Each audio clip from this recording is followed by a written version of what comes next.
And joining me today in studio is 3rd District Congressman Eric Paulsen, a Republican. Thank you for joining us today. I know it's been a very busy time in Washington, D.C. with the health care debates. You got the tax debate, and of course now we have a gun control debate going on. Is that, would you say right now, because of what happened in Las Vegas, the #1 topic, at least for the day? Well, certainly for the day, and it's appropriate. Look, I mean, automatic weapons have been banned and illegal in the United States, and I heard of a bump stock, but all of a sudden we're learning there's a device that essentially converts a regular firearm to an automatic weapon. So that should be evaluated. We're looking to making sure, is it legal to be distributed or sold right now, and is there legislation that should be followed up on? And as we take a look at this video from Las Vegas, when you first saw this and you heard, along with the rest of the nation, what was happening, you had to know the gun control debate was again going to fire up. Right, and it looks like a military, weapon, a battle going on, obviously. And again, I'd never heard of a bump stock, but it makes a regular weapon an automatic weapon, so that we should absolutely be looking to make that illegal. And you heard one of your Republican colleagues from Florida talking about this legislation. Is that something you would back then?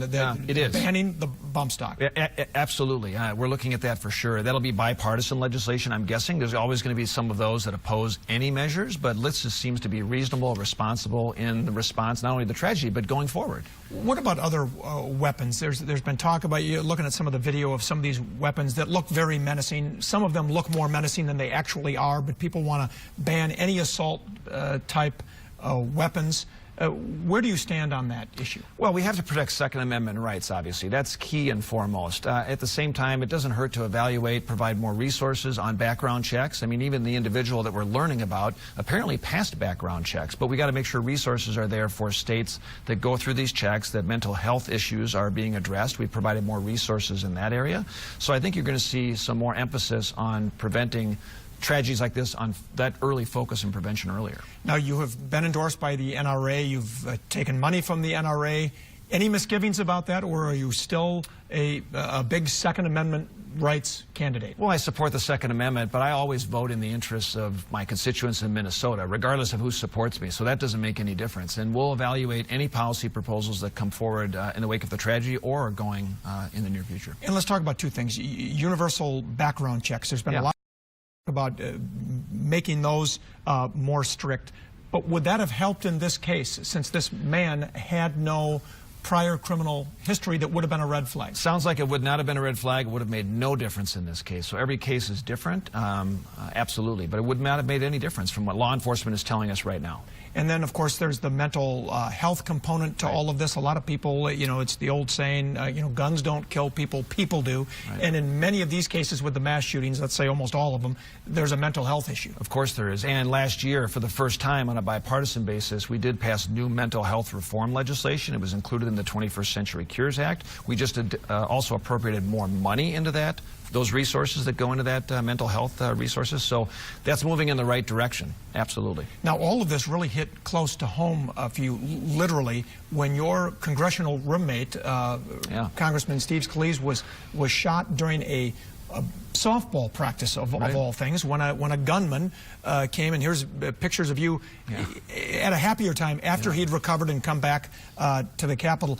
How did that impact the gun control debate in Congress when it involved one of your own? Well, and it didn't necessarily involve the gun control debate, but it addresses gun violence, certainly. And secondly, I think with social media, what sparked this individual's attempt to assassinate essentially a few members of Congress that were on the ball field that morning at practice, it really sort of reinforced the need for a more appropriate civility and discourse as a part of politics or in our society as a whole. And that situation would have been a lot worse had there not been Capitol Police on hand. But certainly it's part of the gun control debate, because he did take a weapon to a baseball field and started opening fire. And I know after that incident, the Orlando incident, all of these incidents, it comes up and then it seems nothing really much changes. Well, and I think we will see action taken, though, on this bump stock issue or, again, on mental health in particular. Those are the opportunities on a bipartisan basis to get something done. All right. Well, let's talk about some other issues as well. I know you're on the House Ways and Means Committee. You're very involved in the tax reform, tax cutting bill that is before Congress now. And I think the goal here is not just to cut taxes. Republicans, it seems, want to just dramatically simplify the whole tax process. Yeah, it's about simplification for individuals, but I would say most importantly, it's about growing our economy. We have so many people in Minnesota, and a lot of the economic recovery hasn't been so great for some of my constituents or Americans as a whole. They're living paycheck by paycheck. So you got to do better than 2% growth. We got to have people moving out of their parents' homes, getting jobs, and that's what tax reform is really about. It's helping small businesses with significant rate reductions. It's having international tax reform, so you can get your earnings back to Minnesota, back to the United States. You keep headquarters. You don't ship jobs overseas. That's all part of changing behavior of companies to be competitive. Now, anyone who has done their own taxes knows that the tax forms can be pages after pages after pages.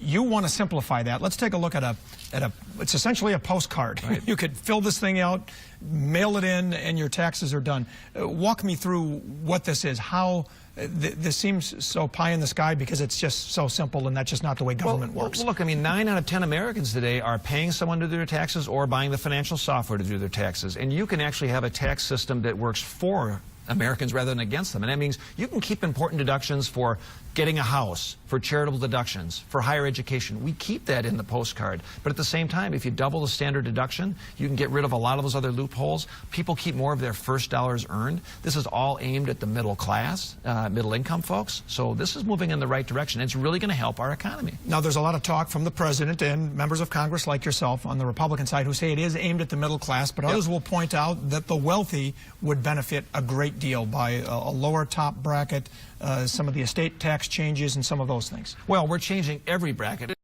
A lot of folks will go to 0% tax, for instance. So that's a significant reduction to help people of all stripes, right? And making sure that they're actually going to be covered with the benefit. Doubling the standard deduction is a big helper for folks that keep more of their first dollars earned. So everyone should get some sort of tax reduction, not necessarily at everyone at the upper income levels, because the estate tax helps people with small businesses, farmers, ranchers, etc. So while the middle class will be helped, it is still fair to say that the wealthiest taxpayers will also see significant Well, gains. It's possible, absolutely, that everyone in every bracket could have some reductions, and wealthier people may pay more, but at the same time, wealthier folks are not going to be able to take advantage of those loopholes and expenditures that average people aren't able to use. And that's where the simplification is really important. So a lot of wealthy people may not like some of these changes. And I imagine it's very important that Republicans who control the House, the Senate, and the presidency pass tax reform, because you failed miserably at trying to pass